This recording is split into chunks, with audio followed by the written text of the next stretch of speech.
Cláudia de Bulhões, novamente na sua casa. Muito obrigada por nos receber.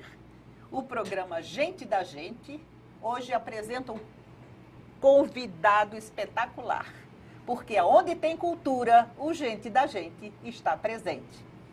Cláudia de Bulhões hoje tentando bater um papo com quem? Com Rostan Lanverly. Que prazer, Rostan, ter você aqui conosco. Cláudia, a alegria é toda minha de estar aqui com você, de ter meu nome lembrado, participar desse tão importante programa que divulga cultura em nosso estado e que faz levar à comunidade toda a importância do que é você saber ler, escrever e compreender o que está escrito. Isso é um dom fantástico daqueles que ousam, né, ler, saber compreender. E o seu programa é um exemplo de que a cultura é um dos pilares de sustentação para que o desenvolvimento chegue ao nosso estado, à nossa nação, tão sofrida atualmente. Muito obrigada pelas suas palavras. Vinda de Rostan, eu me sinto no auge. Rostan, mexendo nas raízes. Todo o nosso programa, meu telespectador e meu internauta, nós vamos caminhando por este tema, mexendo nas raízes. Por que mexendo nas raízes? Explica e convida o telespectador também. Cláudia, veja bem, muito cedo eu aprendi que o nosso futuro ele tem como pilar de sustentação não o nosso presente, mas aquilo que nós temos no passado, o que fomos no passado. Então, nutri sempre a vontade de legar aos meus descendentes a história, não somente a minha história, mas a sua própria história. E agora, ultimamente, há uns 2 anos atrás, conversando com a minha irmã, eu já com 4 netos hoje, o mais velho com 7 anos, o mais novinho, a mais novinha com 10 meses, e minha irmã com 2 netinhos, eu vi a necessidade de que teríamos que oferecer a esses novos cidadãos do mundo a oportunidade de que eles, amanhã, quando mais não nos tivesse para saber de onde vieram, um trabalho onde ele iria pesquisar, onde iria ler. E para mim foi uma surpresa, porque eu mexendo nas raízes, eu consegui chegar na 8ª geração do meu lado materno e na 5ª geração do meu lado paterno. Então é um trabalho que está pronto, que estaremos lançando, colocando na mão dos meus possíveis leitores, inclusive você é uma das minhas convidadas, na próxima quinta-feira, às 19 horas, no restaurante Anamá, ali na Pajuçara, ao lado da Márcio Raposo Imóveis. Não podemos deixar de comparecer dia 27 no Anamá, às 19 horas. Vamos lá ajudar a Rostan a parar esse novo filho dele. Não tenha dúvida, meu 7º filho. Mexendo nas raízes. São 3 e 7. 3 filhas lindas, né? Meus 3 anjos de candura, Bruna, Larissa e Flávia, e meus 7 livros.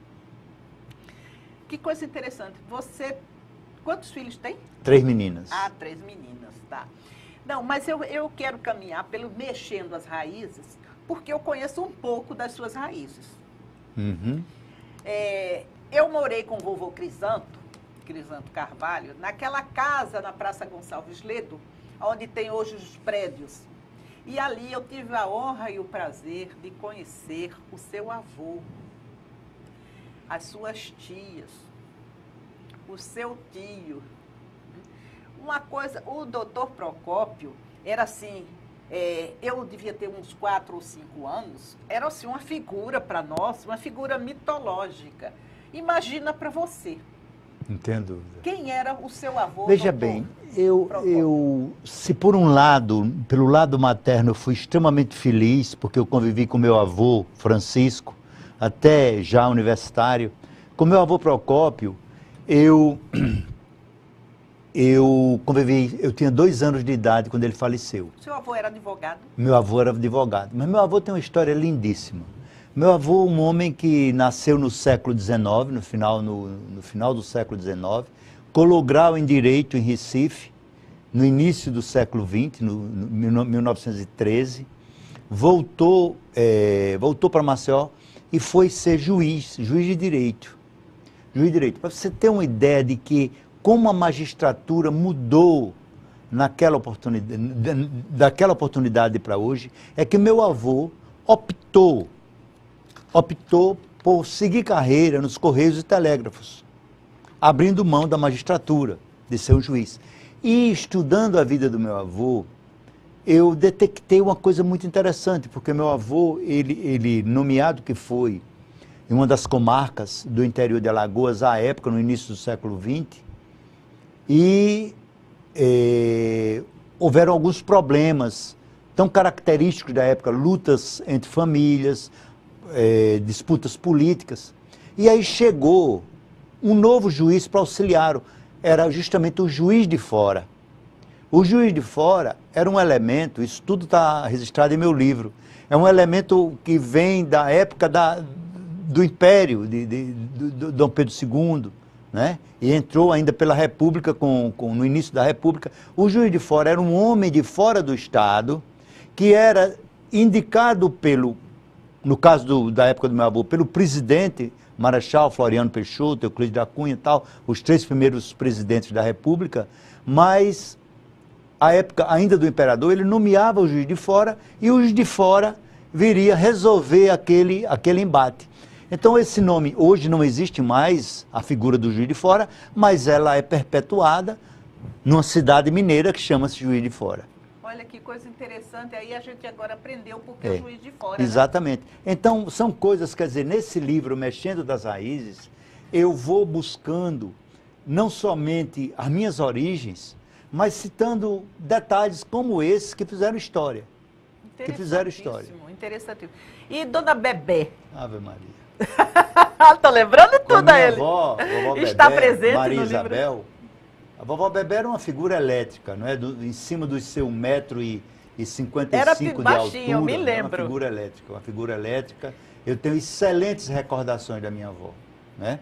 E eu tive uma coisa interessantíssima, porque a minha avó foi ela que entrou comigo na minha colação de grau, foi ela que deu que me fez questão de me dar o meu anel de engenheiro civil, uma pessoa que sempre me incentivou em demasia. Ela ficou viúva muito cedo, né?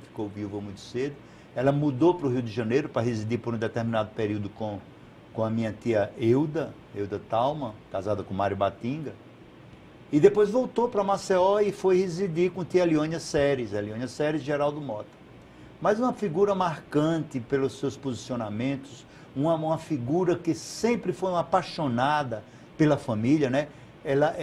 A família, ela tinha todos os defeitos, mas para ela eram todos Ela era muito anjos, agregadora. não era? Muito agregadora. E então, interessante que eu lembro, desculpe de ter lhe cortado, mas é que eu vejo claramente, eu muito menina ainda, eu vejo a figura de Dona Bebé andando rapidinho. Serelepe, né? Não tem Serelepe, rapidinho. O doutor Eudes, aquela figura imponente. Eram figuras magistrais na época, né? Era bem diferente. Pelo que eu sei do meu avô Procópio era o estilo de, vamos dizer assim, um lorde. Isso, né? isso. E minha avó era mais ativa, ela era mais a dona da casa. Isso, era mais assim da família. Pessoa. Era que... Com vovó Bebé eu tive muita convivência. E tive também, vou dizer assim, não é honra, mas inesquecível, porque a minha avó, ela faleceu com 100 anos de idade.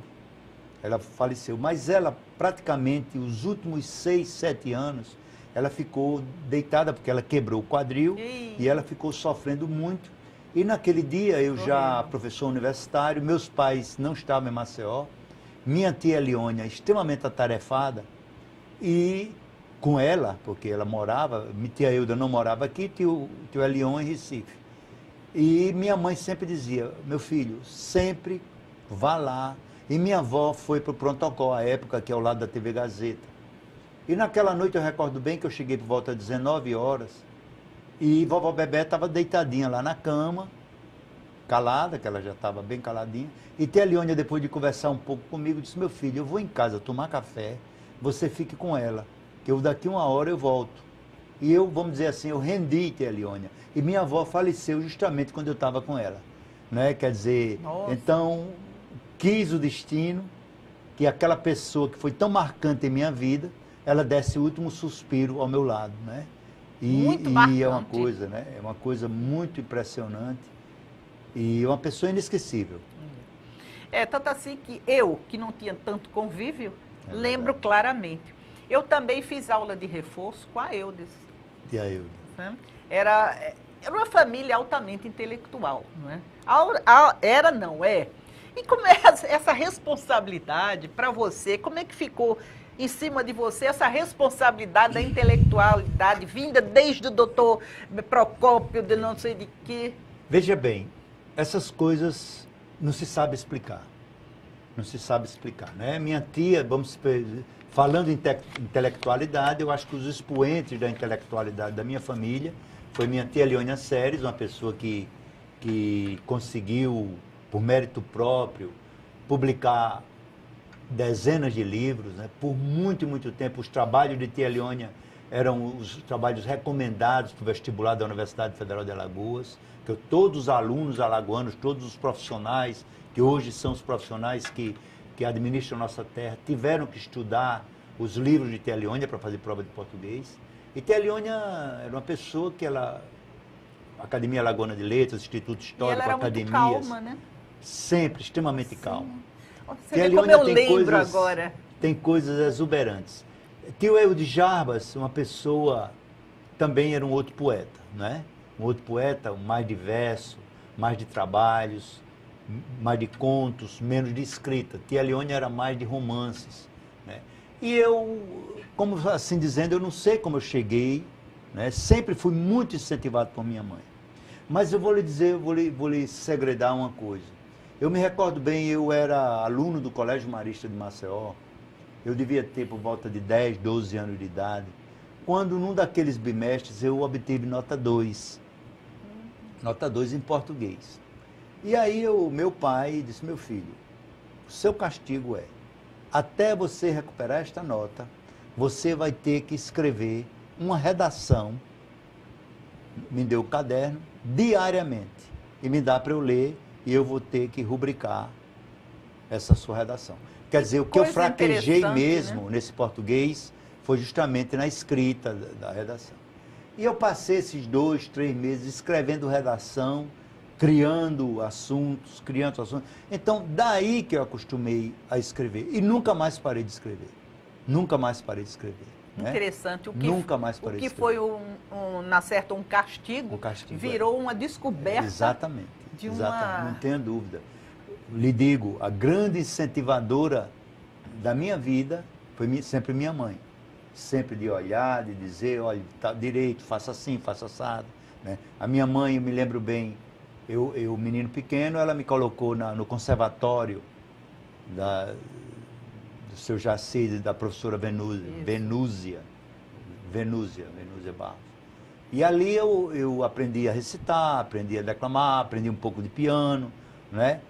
E a postura de voz, isso que hoje nós fazemos, isso eu com 10, 12 anos de idade. E sempre que pessoa esclarecida, né? Não é? Quer dizer, sempre me incentivando nisso aí. E veja bem, a minha verdadeira paixão sempre foi as ciências exatas. Eu sempre optei pela matemática, pela física, tanto que eu cursei engenharia civil, né? Me formei em engenharia civil, fiz meu mestrado na área de engenharia civil, e professor da Universidade Federal de Alagoas, mas eu digo sempre, eu sempre fui um engenheiro por formação, mas um professor, um literata, um acadêmico por vocação. E talvez seja esse o motivo que eu não paro de escrever. Né? Hoje você vê, eu escrevo na imprensa alagoana. Eu vou ter que fazer uma interrupçãozinha, porque nós vamos para o nosso intervalo e você tem muito que falar sobre isso que você começou a falar. Até daqui a pouco.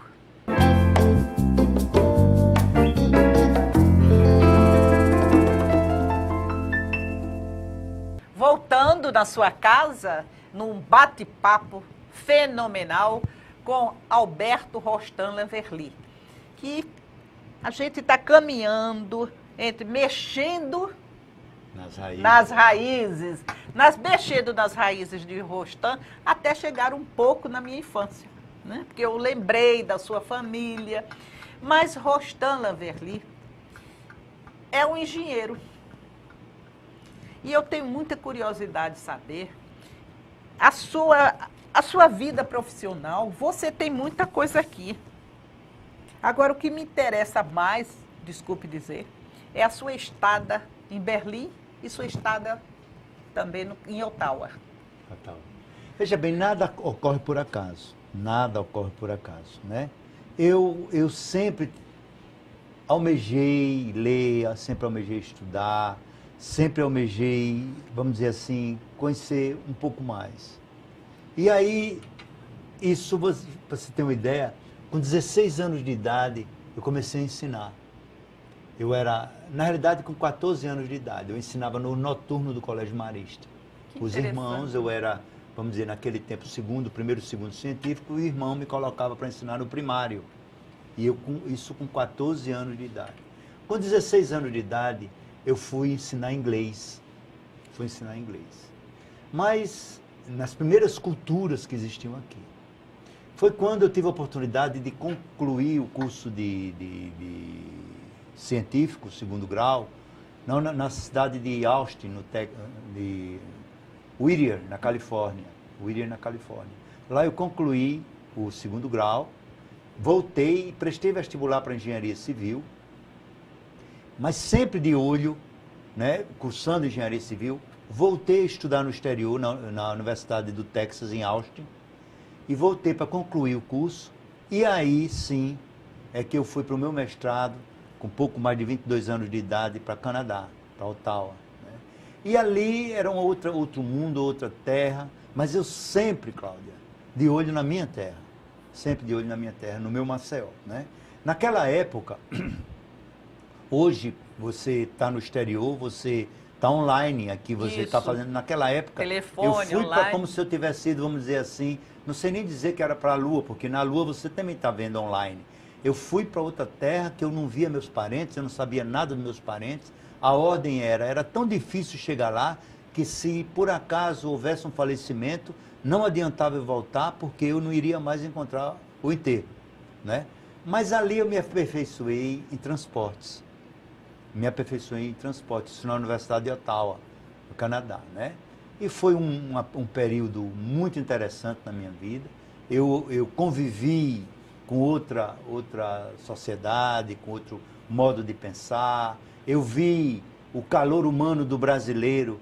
Eu sempre fui muito respeitado, mas como estudante, mas nunca tive ligações maiores, como aqui você vê o estrangeiro, o pessoal de outros países chegam, os brasileiros abraçam como se brasileiros fossem. É verdade. Lá eu tinha a minha vida e eu, na época de passar para o doutorado, 24 anos e alguma coisa, houve concurso na UFAL para engenharia de transporte, engenharia de tráfego. E eu prestei concurso para a universidade, trazendo a bagagem que tinha recebido lá, né? Desculpe lhe interromper. Foi lá ou foi em Berlim que você desenvolveu? Justamente lá. Lá que eu desenvolvi um trabalho chamado um modelo de simulação do tráfego urbano. Foi justamente a minha tese de mestrado e foi meu primeiro trabalho publicado, primeiro livro publicado. Era um livro, é um trabalho que hoje você vê qualquer programa no seu celular, você sabe como está, o que está ocorrendo no trânsito na Fernandes Lima, no Tabuleiro do Martins. Aquele programa, que chamava PETSIM, Programa de Simulação de Tráfego Urbano, ele poderia controlar o tráfego numa cidade de pequeno, médio porte como Maceió à época. Mas né? Como? Seria por intermédio de computadores. E telespectador. É porque isso é tão interessante, porque é um passado que está presente. Exatamente. Está presente. Hoje, vamos dizer assim, isso é uma ferramenta jurássica. Isso, né? Mas à época era um programa todo ele ainda em cartões, com 5 mil, 10 mil cartões, e eu tinha que alimentar o programa de computador com os dados das vias de Maceió. É tanto que quando eu voltei para Maceió, mesmo lecionando na Universidade Federal de Alagoas, eu fui, trabalhei um período no Detran. Ele e foi foi no a Detran. primeira vez que nós tivemos semáforos sincronizados em Maceió. O semáforo começava... Peraí, isso é importantíssimo.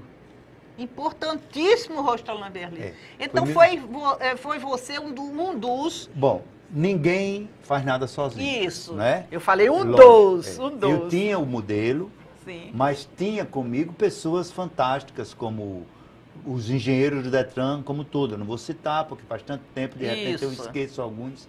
Mas tínhamos sincronizado, por exemplo, nós estamos aqui na Assembleia, mas ali na Praça Sinibu tem o primeiro semáforo. Aquele semáforo, se você chegasse lá a 50 km por hora, você pegava todo o anel viário, Rua João Pessoa, Melo Moraes, Cincinato Pinto, Barão de Penedo, chegando na prefeitura. Quer dizer, você tinha o centro de Maceió sincronizado. Então, isso foi talvez a única vez que eu usei meu modelo. Que coisa interessante. Com o Detran Alagoas, à época, hoje você tem o SMTT, municipalizou o trânsito, mas à época era estadualizado, era do Detran. Né? E aí, na universidade, eu continuei lecionando a disciplina Transportes ao longo da vida, né? É tanto que fui extremamente feliz e afortunado, porque meus estudos, eles nunca foram relegados a plano secundário, porque eu sempre tive que estar lendo para lecionar e para passar a mensagem para os meus alunos. E isso aí eu captei lá no Canadá. Já a minha experiência em Berlim foi mais na área de planejamento urbano, uma outra realidade. Mas tudo na área de trânsito. Transportes. A minha área sempre foi transportes. Né? Sempre foi transporte. E lá eu também vi modelos espetaculares, já bem mais evoluídos, porque eu já era professor da universidade quando fui morar em Berlim, continuei meus estudos e convivi com pessoas, convivi com novos livros, com novas metodologias e trouxe isso para cá. Só que o transporte, eu digo sempre, o transporte é algo extremamente político e não depende somente do técnico. Não depende somente do técnico. Interessante essa observação, né? Porque o político, por exemplo, você vai dimensionar uma linha de ônibus. Então, a linha de ônibus, você tem que ter uma parada de ônibus, no máximo a cada 500 metros. Né? Poderá até ser menos se é no centro da cidade, mas no máximo a cada 500 metros, cada linha de ônibus. Então, vamos supor que a linha de ônibus, tecnicamente, o ponto do ônibus vai ficar na frente de um colégio. Mas o colégio é amigo de fulano, cicrano, que detém o poder momentâneo. Então, ele vai pedir para aquela linha de ônibus, ela passa a ser de 450 ou 550 metros, só para ajudar aquele que é seu amigo. Isso eu estou falando em termos de linha de ônibus. Certo. Mas de outras coisas também, por exemplo, voltando para a linha de ônibus. O que seria uma linha de ônibus? Você faz um modelo e você faz uma pesquisa. Cláudia mora onde? Vai para onde? Origem e destino, origem e destino, origem e destino. Você tem milhares e milhares e milhares de origens e destinos. Então você volta para a engenharia básica, para a estatística e traça uma reta que liga todos aqueles pontos. Aqueles pontos representam as paradas. A linha do ônibus. A linha do ônibus. Aonde nenhum pedestre tecnicamente poderá se deslocar mais do que 500 metros para chegar em uma linha de ônibus.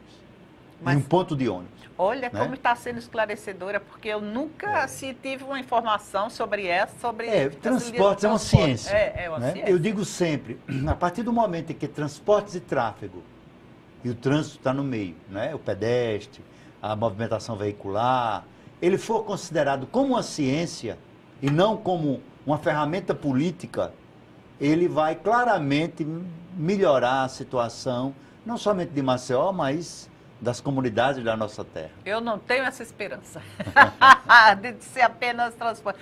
Rostan, foi difícil morar em Berlim? Veja bem, à época, eu sempre falei inglês. Né? Eu comecei estudando, como ele disse, muito jovem, eu comecei a estudar aqui na cultura francesa, o francês e o inglês.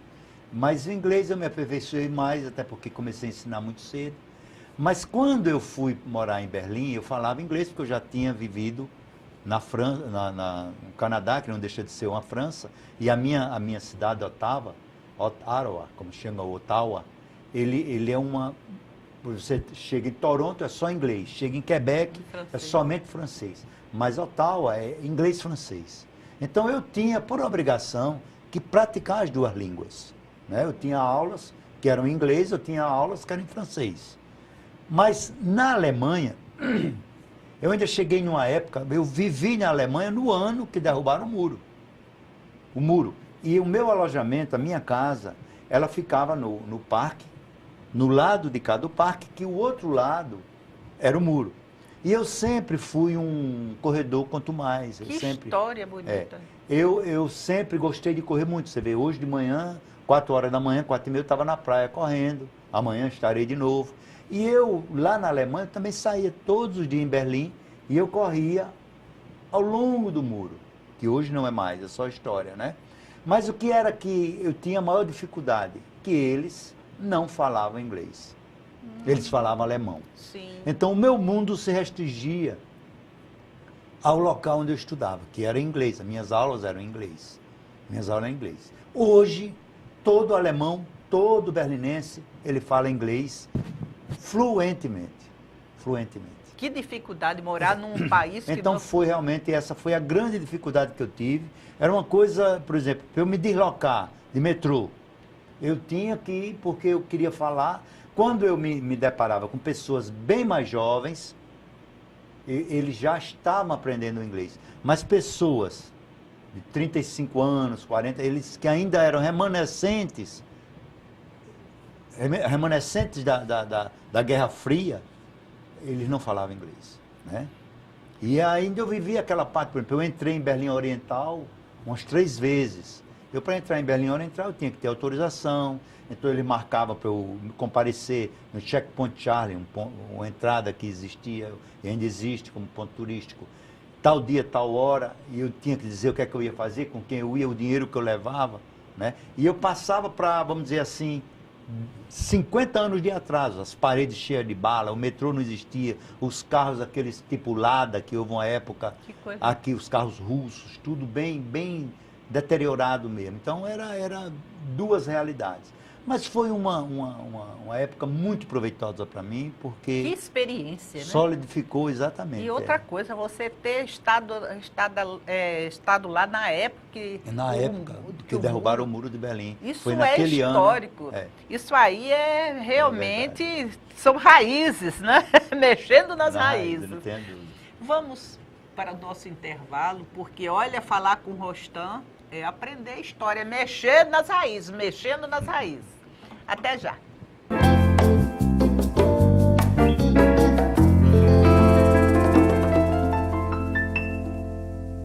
Olá, vocês estavam querendo que nós voltássemos, né? Claro, Mexendo nas Raízes. É o livro que Alberto Lanverly lançará dia 27, às 19 horas, no Anamá.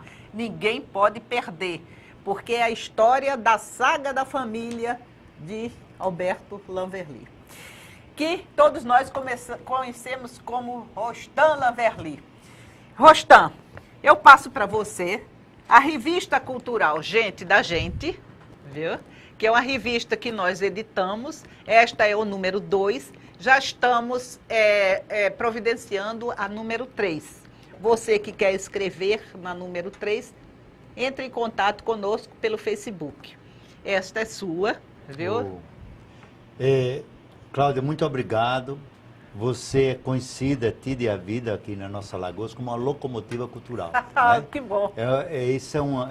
Eu lhe digo sempre, hoje, eu como membro da Academia Alagoana de Letras, do Instituto Histórico, Academia Maceiense de Letras, eu vejo como é difícil fazer cultura. Realmente. Né? É muito mais fácil você, por exemplo, você alimentar um bloco carnavalesco, um time de futebol, do que uma casa de cultura, é verdade, onde só vai enaltecer e engrandecer o nosso estado. É verdade. Né?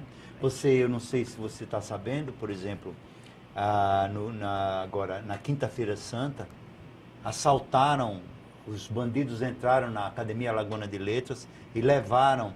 É mesmo? Levaram os equipamentos, levaram a fiação, quer dizer, então nós ficamos de mãos atadas, numa situação extremamente difícil, principalmente de como recompor isso.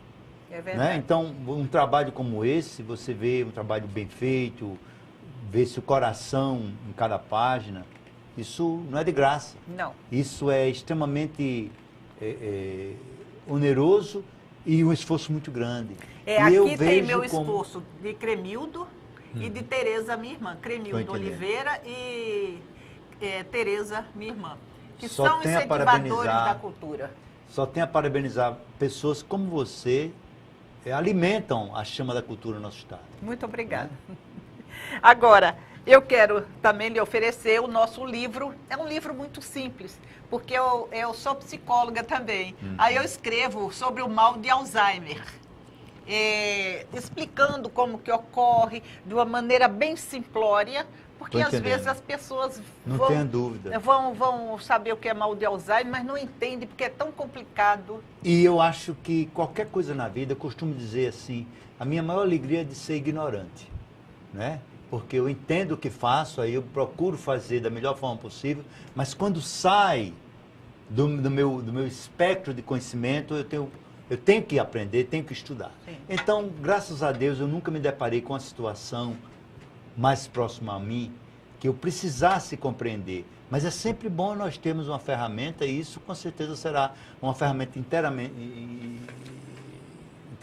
bem interessante, que eu tenho certeza será uma leitura leve, agradável, e que vai ser, assim, vamos dizer, o início para um aprofundamento de conhecimento, caso necessário se faça. Eu espero que não se faça, mas também não é amedrontador, como dizem por aí. Mas eu não vou entrar nesse mérito, porque o que nós queremos é falar sobre o Mexendo nas Raízes. Mexendo nas Raízes, dia 27, dia agora, quinta-feira, no Anamar. Vai ser uma noite literária, lançamento do livro de Rostan Lanverly, Mexendo nas Raízes. Rostan, sim. O que é ser um intelectual? Meu Deus. Porque quando fala intelectual, aqui em Maceió e aqui em Alagoas, se fala em Rostan Lanverly. Não. Aí eu estou perguntando, deixando ele numa saia curta. Foi, extremamente curta. Numa saia curta ou numa calça veja curta? Bem, eu me considero uma pessoa eclética.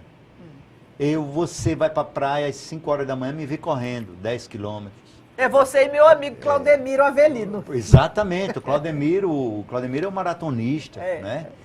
Você chega, eu estou no Instituto Histórico, como hoje estive com o professor Jaime, na Academia Alagoana de Letras, na Universidade Federal de Alagoas. Ou seja, eu procuro, de uma forma saudável, fazer de tudo um pouco. Mas eu acho que para eu ser um intelectual ainda falta muito. Eu me esforço, vamos dizer assim, eu tenho um dom de poder colocar no papel aquilo que eu penso, aquilo que eu imagino, né? E lhe digo, ao longo, como você sabe, esse será o meu 7º livro. O último livro, Registrando para Eternizar, você disse, você trouxe ele, eu disse, não trouxe porque esgotaram-se as edições, eu mandei fazer 500, e eu acho que cada um, eu procuro verificar, não é a intelectualidade, mas o que é que você gostaria de ler, o que é que você gostaria de ouvir, né? Não adianta, na minha concepção, eu falar sobre, por exemplo, Lava Jato. Lava Jato, você liga a televisão e só dá Lava Jato. Só dá Lava Jato. Eu tenho que escrever, por exemplo, sobre É Bom Ser Bom.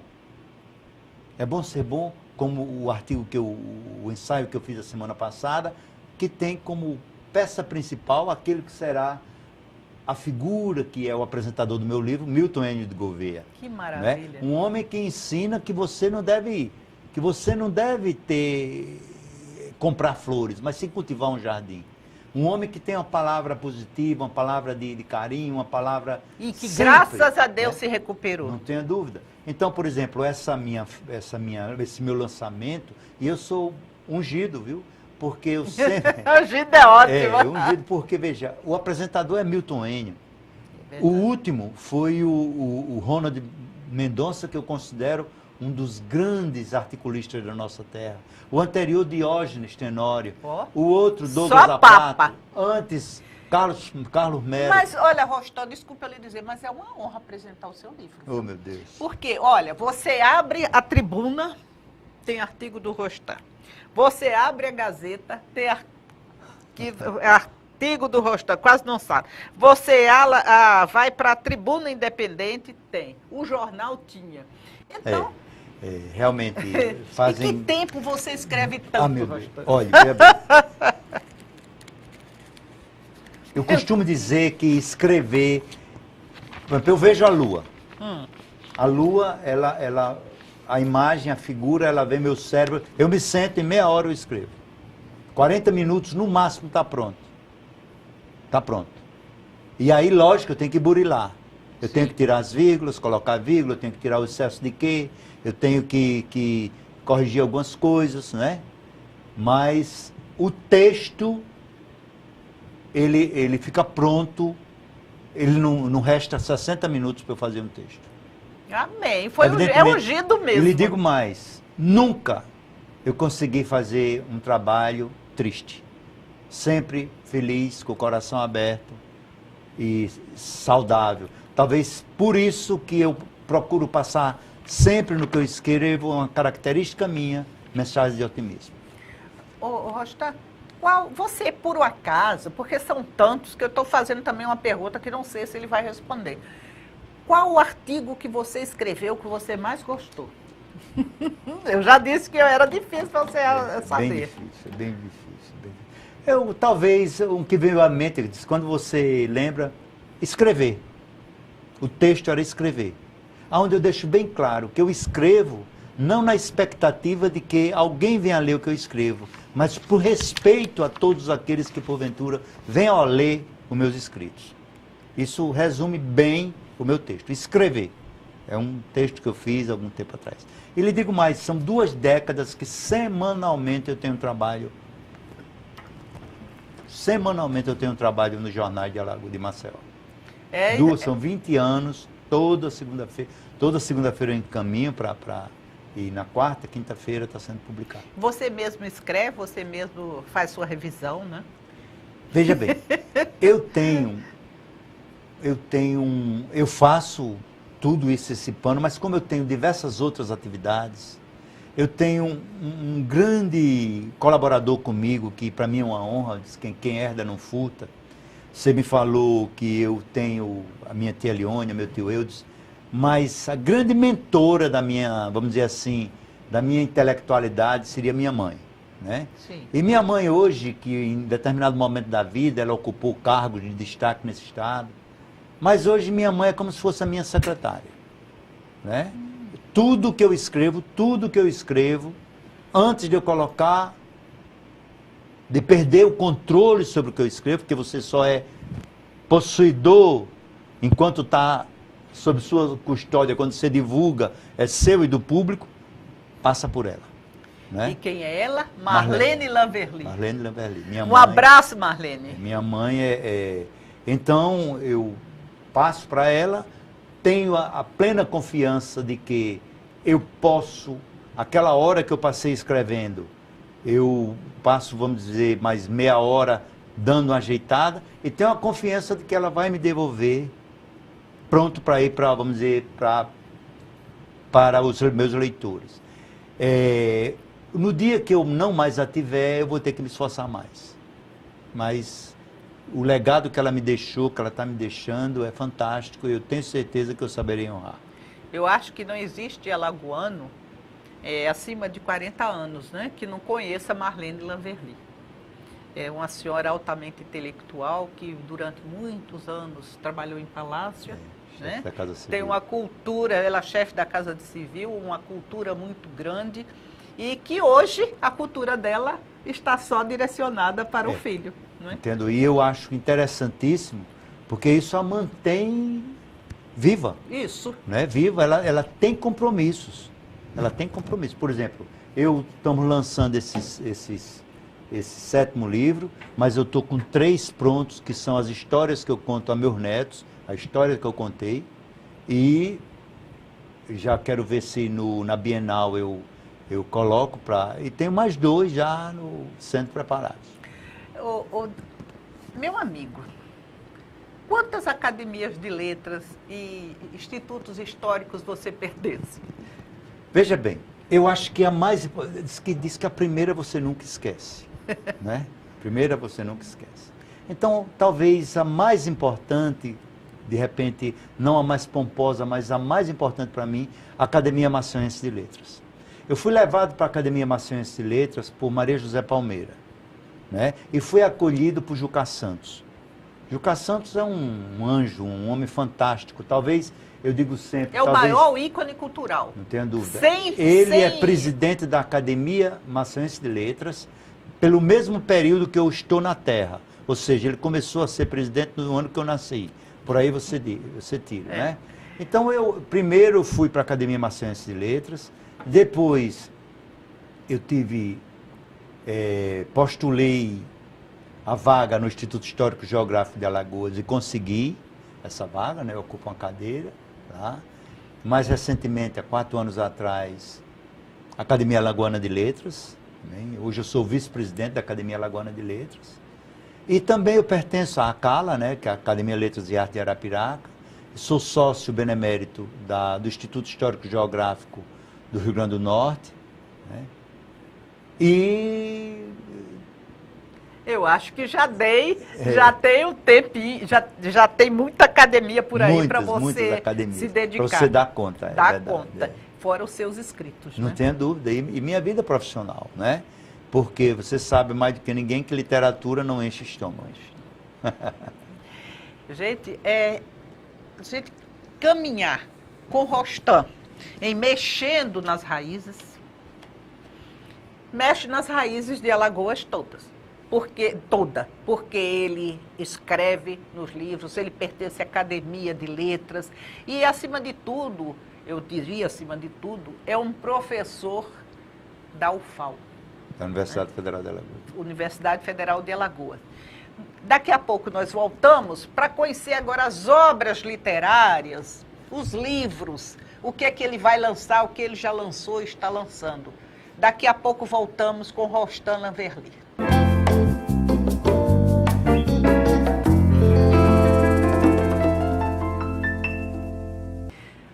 Já estavam sentindo falta do outro bloco com Alberto Lanverly, né? Pois é, estamos aqui novamente com Alberto Rostam Lanverly, que no dia 27, todos nós estaremos lá no Anamá para o lançamento do livro dele, Mexendo nas Raízes. E nossa entrevista foi toda mexendo nas raízes, né? Sem dúvida. E agora eu quero conversar sobre os seus títulos. Dá para a gente conversar em 3 horas sobre os títulos? Cidadão alagoano. Não, maceuense, né? Maceuense, alagoano. Cidadão honorário. É porque, na realidade, eu nasci em Natal, né? Porque certo. Minha mãe é potiguar. Certo. Na época, meu pai, quando ele prestou concurso, ele foi nomeado para a cidade de Porto Alegre, no Rio Grande do Norte. E, em determinado momento, Porto Alegre assumiu a jurisdição, o juiz de Porto Alegre, de Caicó, no Rio Grande do Norte, Picolé Caicó. E lá ele, com 30 anos de idade, conheceu uma menina de 14 anos de idade. Um ano depois casou. E, logo depois, o meu pai foi transferido para Alagoas, Colônia Leopoldina. Desculpe, Porto Real do Colégio. Colônia foi depois. E minha mãe veio.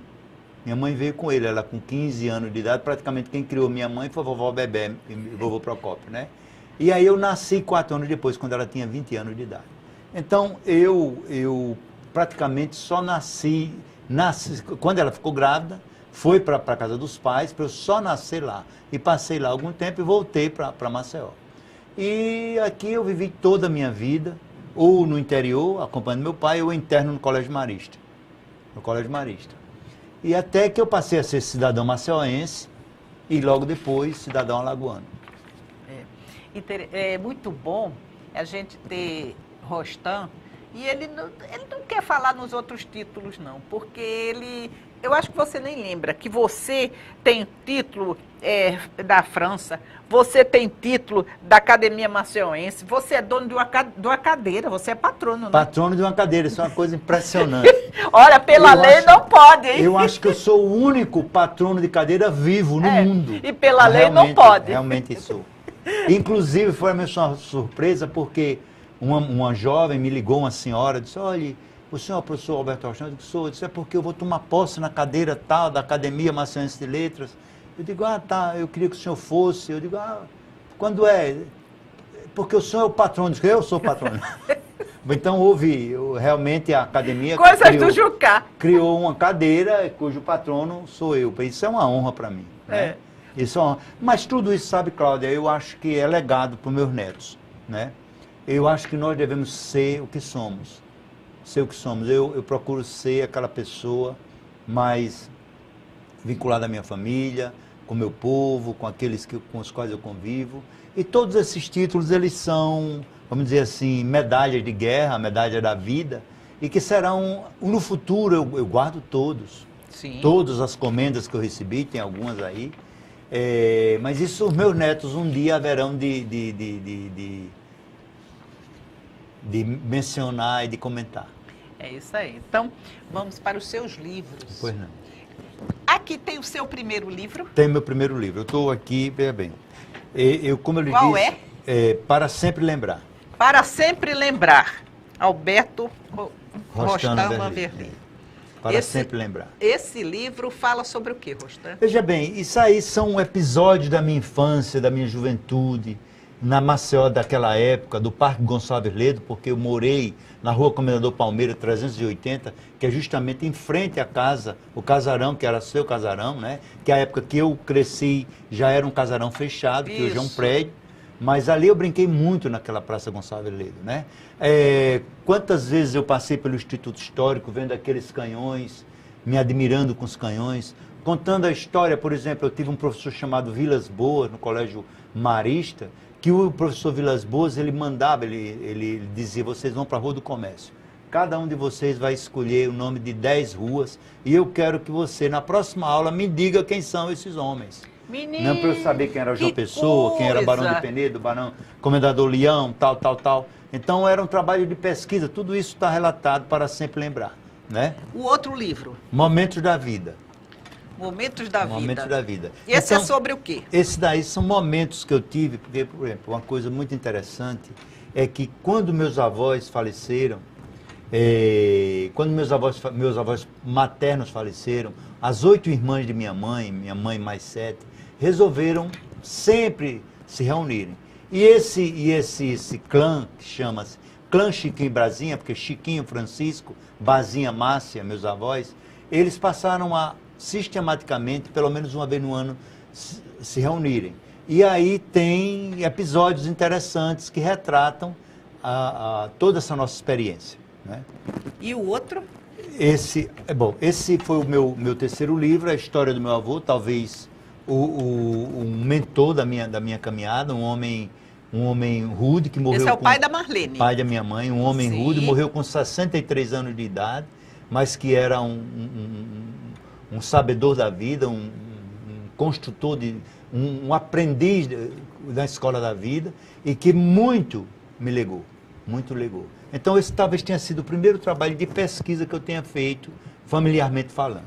E aí o penúltimo livro, Penso por Isso Escrevo, caracterizando que nós não podemos jamais escrever sem você ter o dom de pensar.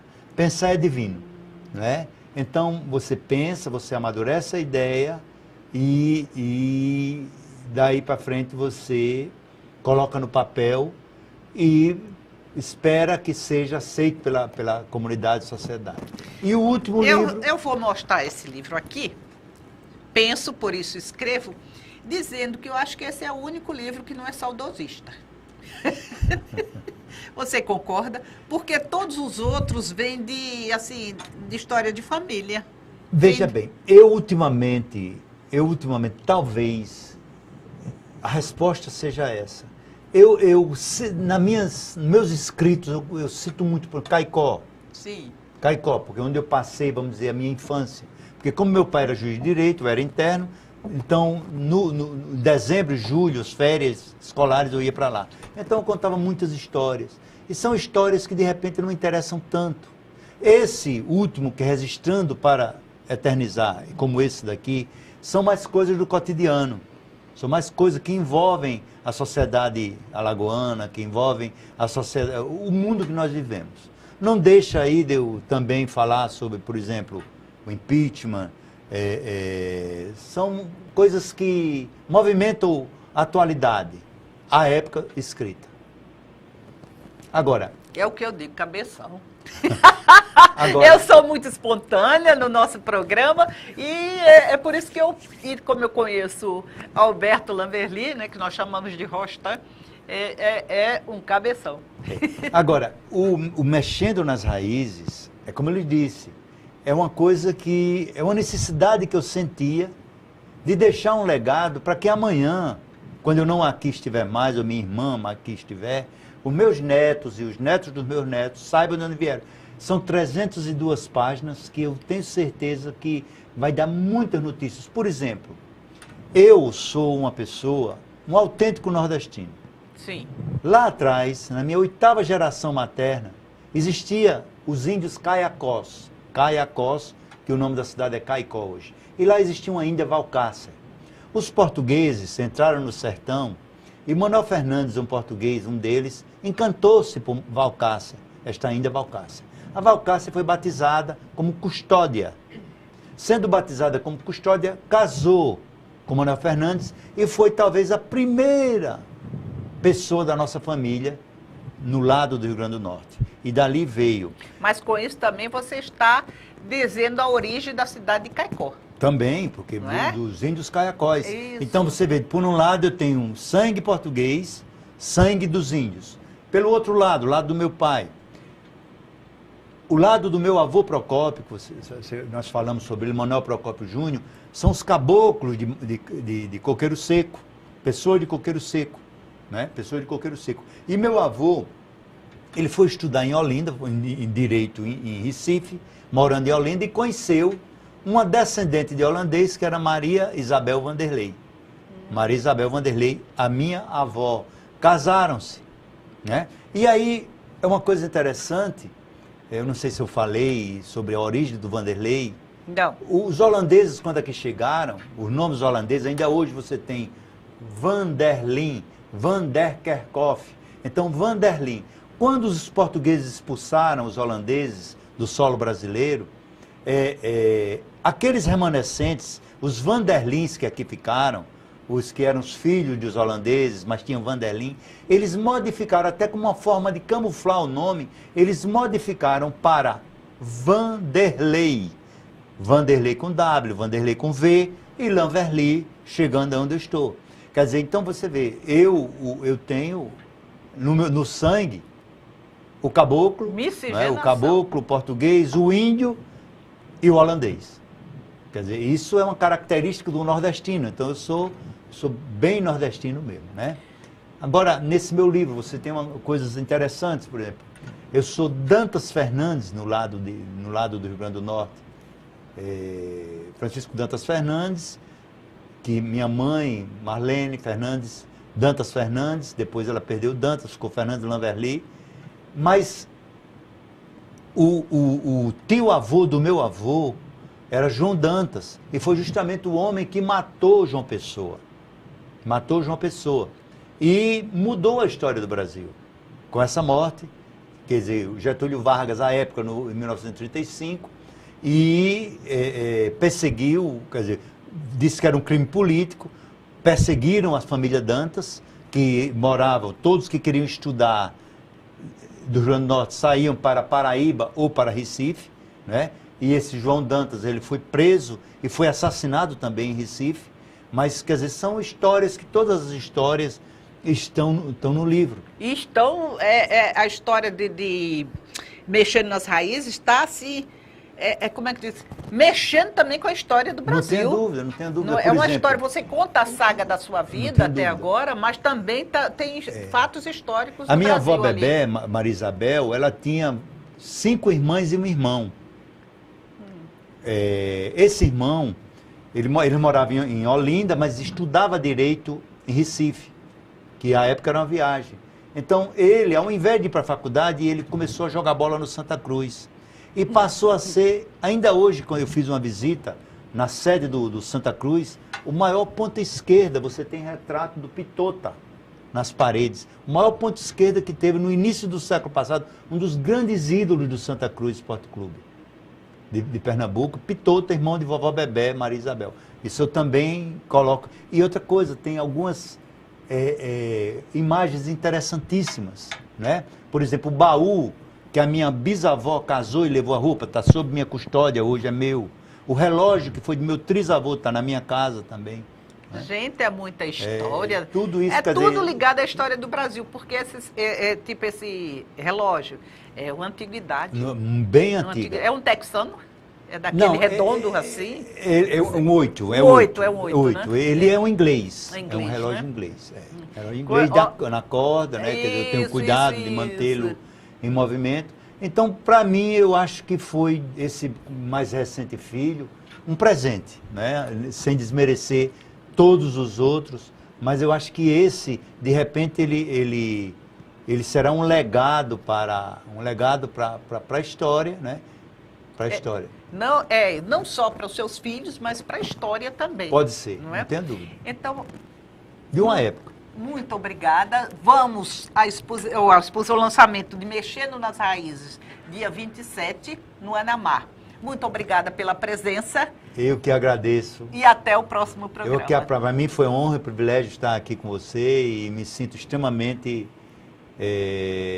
agradecido por essa lembrança e oportunidade. Até o próximo programa.